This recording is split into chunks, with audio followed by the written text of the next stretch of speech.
안녕하세요. 더 딥다이브에 오신 것을 환영합니다. 오늘은 당신이 보내주신 아주 근본적이면서도 흥미로운 신학적 질문 하나를 깊이 파고들어 보려고 합니다. 바로 누가 예수를 살리셨는가입니다. 아마 대부분의 사람들에게 이 질문을 던지면 한 1초 만에 답이 나올 거예요. 하나님이죠. 물론 틀린 답은 아닙니다. 하지만 너무 간단한 답은 종종 더 깊은 진실을 가리곤 하죠. 오늘 우리가 함께 살펴볼 자료는 존 머레이라는 신학자가 1941년에 쓴 글인데요. 이 글은 그 간단한 답 너머에 숨겨진 삼위일체 하나님의 신비로운 협력 관계를 파헤칩니다. 마치 한 편의 교향곡처럼요. 성부와 성자 그리고 성령께서 각기 다른 역할을 하시면서 어떻게 부활이라는 이 장엄한 사건을 이루어내셨는지를 보여주죠. 자, 그럼 이 신성한 협력의 악보를 함께 들여다볼까요? 아주 좋은 비유네요. 오늘 우리의 목표는 단순히 범인 찾기처럼 누가 부활을 시켰는지 한 명을 딱 지목하는 게 아닙니다. 그보다는 부활이라는 기독교 신앙의 가장 핵심적인 사건을 둘러싼 그 신학적 역학관계, 그 신성한 안무를 이해하는 데 있습니다. 머리엘 교수는 마치 탐정처럼 신약성경의 원어인 그리스어 단어들을 면밀히 살피면서 우리가 평소에 놓치고 지나갔을 법한 단서들을 찾아내거든요. 성부 하나님이 주체가 되는 구절들, 그리고 또 예수님 자신이 직접 행동하시는 것처럼 보이는 구절들, 그 사이의 긴장감을 따라가다 보면요.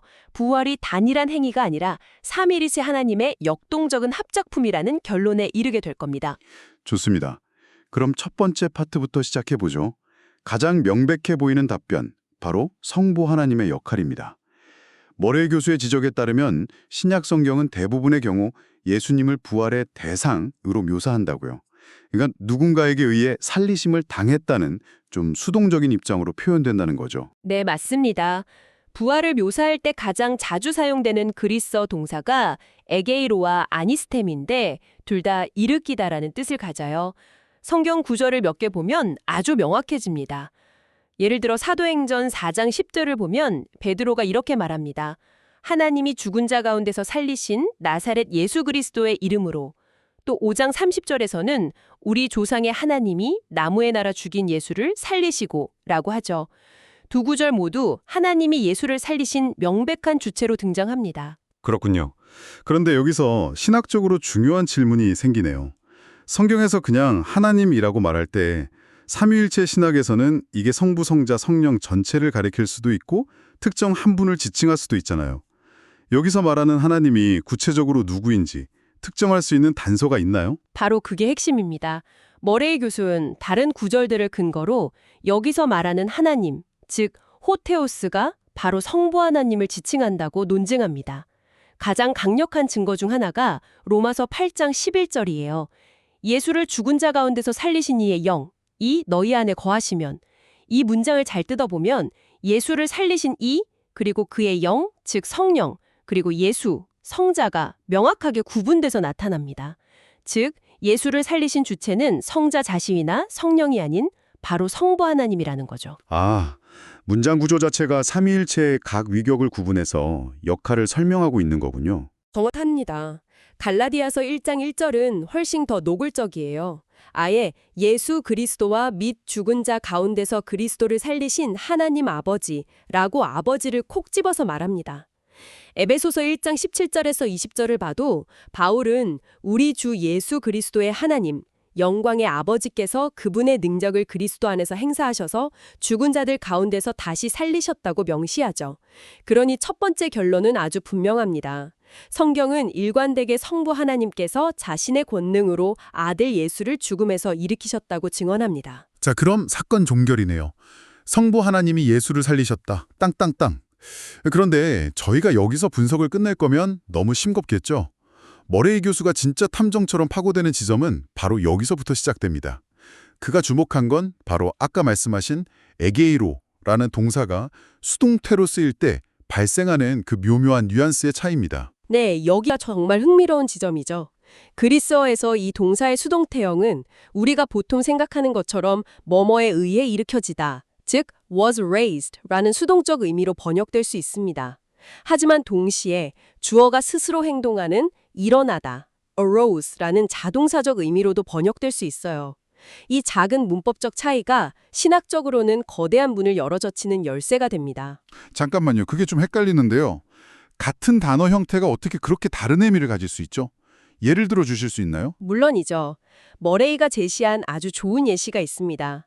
마태복음 8장 15절을 보면 예수님께서 베드로 장모의 손을 만지시자 열병이 떠나고 그 여인이 일어나 예수님을 섬겼다고 나와요. 여기서 사용된 단어가 바로 에게이로의 수동태형인 에게르테입니다. 이걸 그녀가 일으킴을 당했다라고 번역하면 좀 어색하죠? 아, 병이 나은 후에 스스로 자발적으로 일어난 행동으로 보는 게 훨씬 자연스럽습니다. 아, 알겠네요. 누군가 팔을 잡아 강제로 일으켜 세운 게 아니라 스스로 침대에서 일어난 거군요. 바로 그겁니다.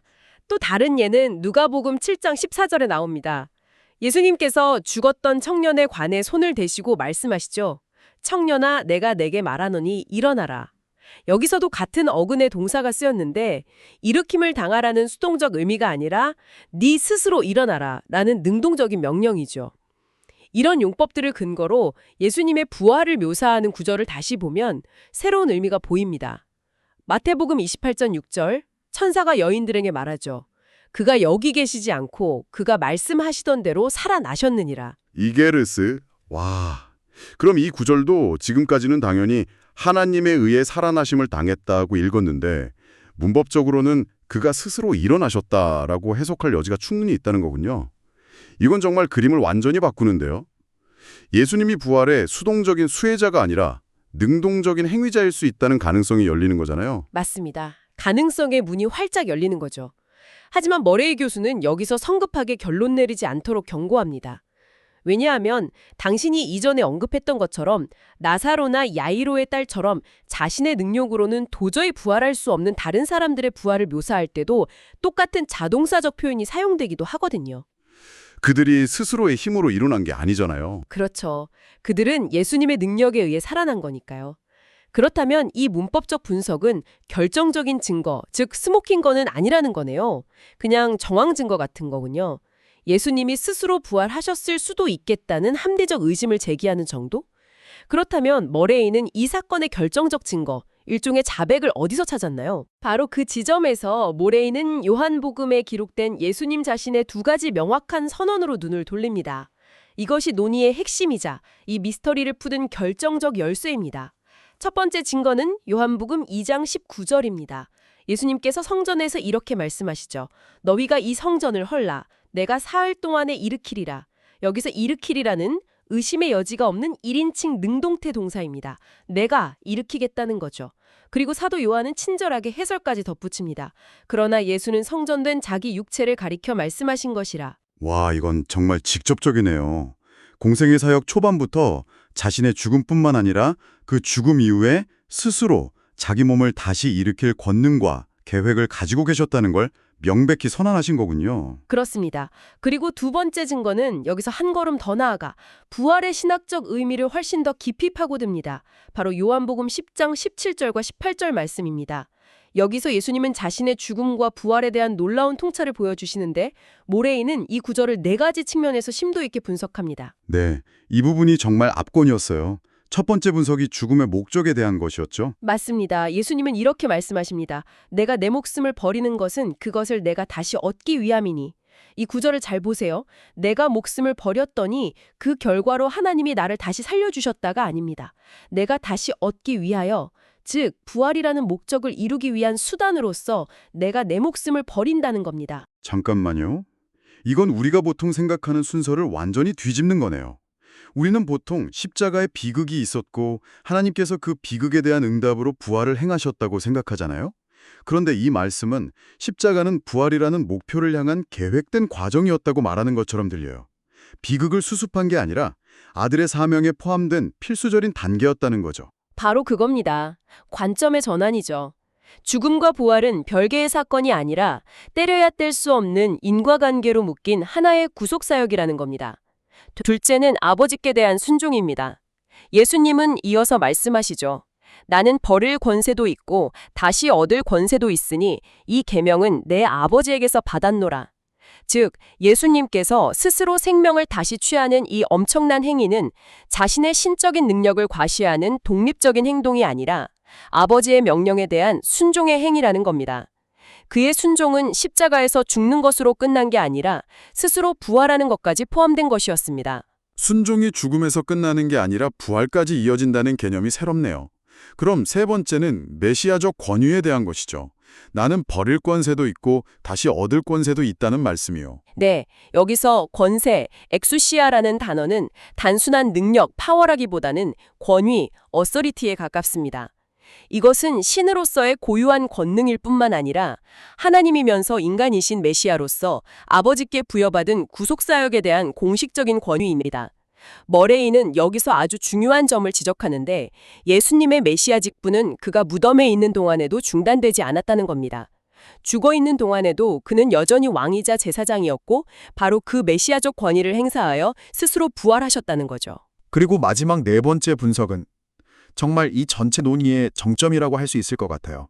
바로 아버지 사랑의 근거에 대한 부분인데요. 맞습니다. 예수님의 말씀은 이렇게 끝납니다. 내가 내 목숨을 버려 다시 얻기 때문에 아버지께서 나를 사랑하시느니라. 이 구절은 정말 충격적일 수 있습니다. 잠깐만요. 아버지의 아들에 대한 사랑이 영원하고 무조건적인 게 아니었나? 아들이 뭔가를 해야만 사랑받는 조건적인 관계였나? 하는 의문이 들 수 있죠. 네, 저도 그 부분에서 딱 멈칫했어요.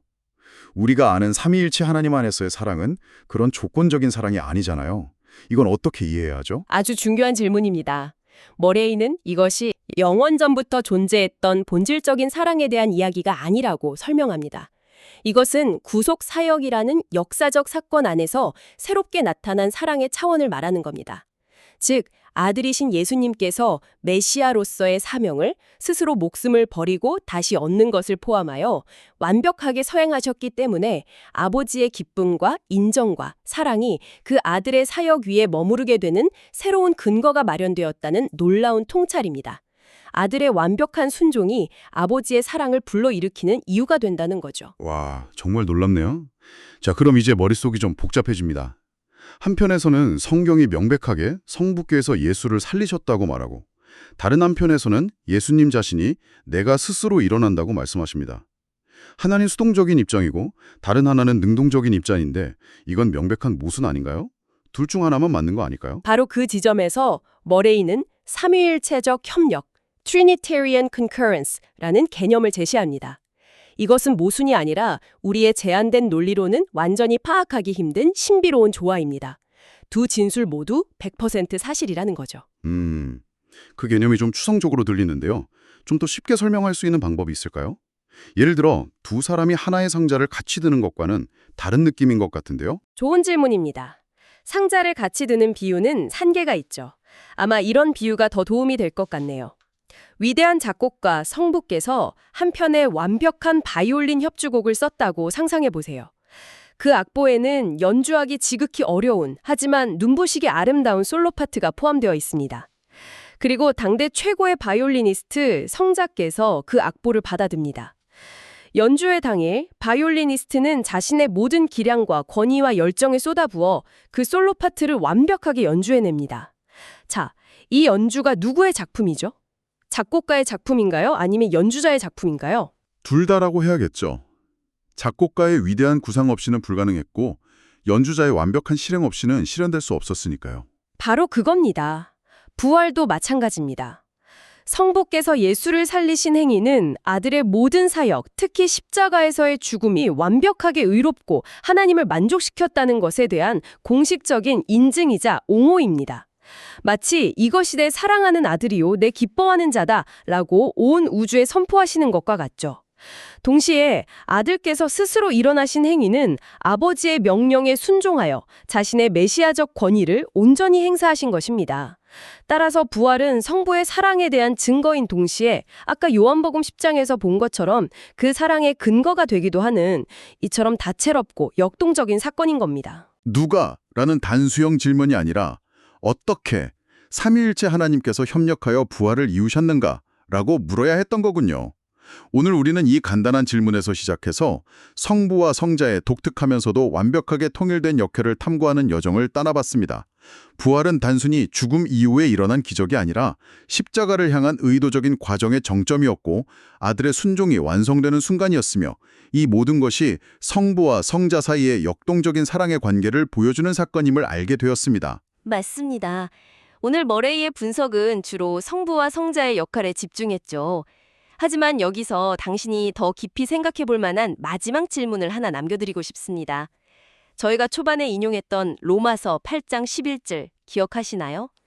예수를 죽은 자 가운데서 살리신 이의 영이 너희 안에 거하시면, 이 구절을 조금 더 자세히 보면 성부께서 그의 영을 통하여 through his spirit 예수를 살리셨다는 뉘앙스가 담겨 있습니다.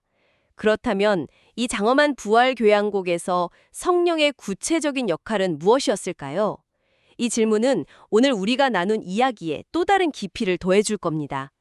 이 신성한 협력의 마지막 퍼즐 조각에 대해 한번 스스로 탐구해 보시는 건 어떨까요?